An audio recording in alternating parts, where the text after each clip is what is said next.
Hello and welcome to all of you. आप सभी का पुनः स्वागत है हमारे इस ऑनलाइन यूट्यूब प्लेटफॉर्म पर। आज मैं आपके लिए लेकर आया हूँ समरी फायर हम, जिसके राइटर हैं के दारूवाला। फायर हम के राइटर हैं के दारूवाला।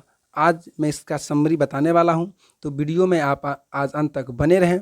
किस प्रकार से समरी को लिखना होता है ट्रिक्स के साथ मैं अवश्य बताऊँगा। अब वीडियो में अंत तक बने रहें। आइए शुरू करते हैं। सबसे पहले आपको जो भी कविता या कहानी है, अभी तो हम लिख दिए हैं के दारूवाला, आपको राइटर का नाम याद होनी चाहिए। ये मोस्ट इम्पोर्टेंट थिंग है। किस प्रकार से आपको लिखना है द पोएम। ये जो कविता है फायर हम हैज़ बीन कंपोज्ड बाय के दारूवाला। ये रूल फॉलो करना है, चाहे कोई भी कहानी हो, कोई भी कविता हो, चाहे प्रोज हो या फिर पोएट्री हो।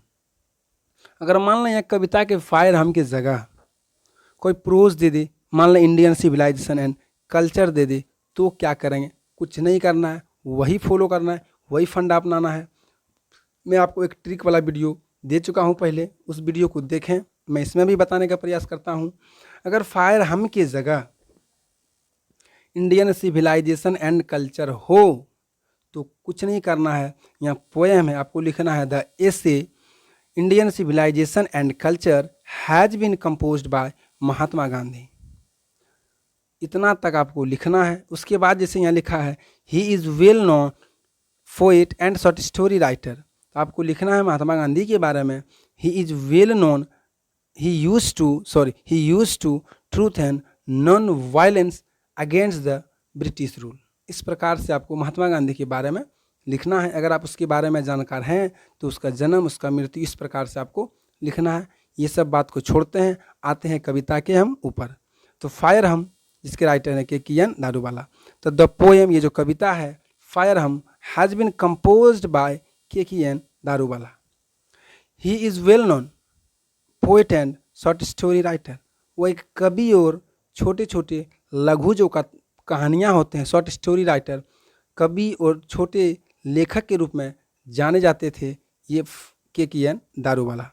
आगे क्या होता है इन दिस पोएम, इस कविता में द पोएट डिस्क्राइब, इस कविता में कवि डिस्क्राइब कर रहे हैं, बखान कर रहे हैं। क्या चीज़ का बखान कर रहे हैं देखते हैं आगे। Describe a burning ghat. Actually burning ghat जो है ये होते हैं जहाँ मुर्दे को जलाया जाता है, उसी को हम बर्निंग घाट कहते हैं। ये कवि बखान कर रहे हैं बर्निंग घाट का। और क्या कहते हैं वेयर, जहाँ की डेड बॉडी इज वेंट, एक डेड बॉडी जाते हैं मरने के बाद। वन डे, कवि कह रहे हैं एक दिन, द पोएट जो द कवि हैं, one day the poet is wandering with his father nearby a ghat. एक दिन कवि अपने पिताजी के साथ वही बर्निंग घाट के नज़दीक वॉन्डरिंग कर रहे थे, टहल रहे थे। बताइए कवि कितने महान होते हैं कि अपने पिताजी के साथ जब टहलने गया, एक बर्निंग घाट के बारे में इतनी सुंदर कविता लिख देते हैं। कवि की ये खासियत है, जहाँ ना पहुँचे रवि वहाँ पहुँचे कवि। ये है कवि की खासियत। वो टहल रहे थे, वॉन्डरिंग कर रहे थे नियर बाय ए घाट, एक घाट के नज़दीक। उन्होंने देखा, क्या देखा? He saw S A W होना चाहिए, ही साव। उन्होंने देखा, he saw S A W V2 है, एस ए डब्ल्यू साव। उन्होंने देखा he saw the red hot, एकदम लाल, एक प्रकार से आप कह सकते हैं red hot embers still glowing many hour after a dead body has been cremated. कि वह आग जो संपूर्ण शरीर को कई घंटों तक जलाने के बाद उसकी जो लालाहट है, उसकी जो ताकत है आग की, वो धीरे धीरे राख में विलीन हो रहा है, राख में मिल रहा है। ये जब कवि ने देखा शौक रह गया कि बताइए एक आग जो संपूर्ण शरीर को जला सकता है वो भी राख में मिल सकता है। ये कवि देखकर शौक रह गया, शौक लग गया, अचंभा लग गया कि ये क्या हो रहा है, किस प्रकार की दुनिया है। इस कविता के माध्यम से कवि हमको समझाना चाहते हैं कि दुनिया में जो भी कोई है उसको एक ना एक दिन जाना ही पड़ेगा।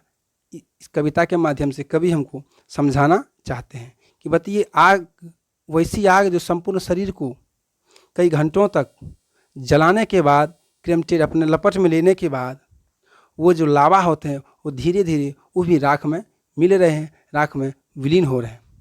यह देखकर आगे क्या होता है, आगे होता है ही इज शॉक्ड, वह शॉक्ड रह जाते हैं यह देखकर, आग की लपट को देखकर वह शॉक रह जाते हैं। क्यों?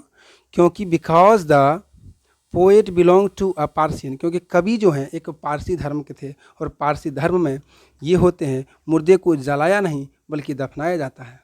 यह देख कर कवि शौक रह जाते हैं। दैट कि water and fire is sacred his religion, उसके धर्म में पानी और आग पवित्र माना गया है, पानी और आग को पारसी धर्म में पवित्र माना गया है। दैट्स वाई, यही देखकर, इसीलिए से, इसी वजह से द पोएट इज शॉक्ड, यही देखकर कवि शौक में पड़ जाते हैं कि ये क्या है, आग और पानी क्या है। अगर आप पानी में चल गए तो पानी आपको नस्ते नाबूद कर देगा, अगर आप आग में चले गए तो आग आपको जला के राख कर देगा। ये कवि देखकर शौक रह गए उसके धर्म में, क्योंकि आग और पानी पवित्र माना गया है। इस प्रकार से आपको समरी लिखने होते हैं। आइए मिलते हैं नेक्स्ट वीडियो में, तब तक के लिए जय हिंद, जय Bharat. Thank you sir, thank you to all to support me. आप सभी को बहुत बहुत धन्यवाद इतना सपोर्ट के लिए। बाय बाय, टेक केयर, हंसते रहिए, पढ़ते रहिए, मुस्कुराते रहिए। मिलते हैं अगली वीडियो में।